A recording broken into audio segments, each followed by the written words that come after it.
લોકમત ન્યૂઝમાં આપનું સ્વાગત છે। 26મી એપ્રિલે યોજાનાર સ્થાનિક સ્વરાજ્યની ચૂંટણીને લઈને કેલનપુર તાલુકા પંચાયત બેઠક પરથી છત્રસિંહ પરમારે ઉમેદવારી નોંધાવી હતી અને જીતનો આશાવાદ વ્યક્ત કર્યો હતો। કેલનપુર ખાતે સરપંચ તરીકે બિનહરીફ થયેલ છત્રસિંહ પરમારને હવે બીજેપીએ કેલનપુર તાલુકા પંચાયત બેઠક પરથી ટિકિટ આપી છે।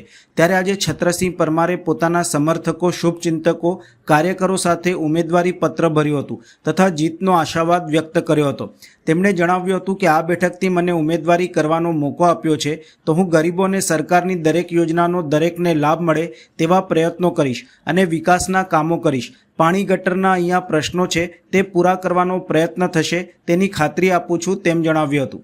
હવે સરપંચની સાથે હું બિનહરીફ થયેલો જ હતો પણ હવે ભારતીય જનતા પાર્ટીએ મારા પર વિશ્વાસ રાખીને કેલનપુર તાલુકા પંચાયતમાં મને ઉમેદવારી કરવાનો મોકો આપ્યો છે તો આ મોકો હું ગરીબો અને સરકારની દરેક યોજનાનો દરેકને લાભ મળે એવા પ્રયત્ન કરીશ ને વિકાસના કામો કરીશ। કેલનપુરમાં એવા કયા કામો છે જે હજુ કરવાના?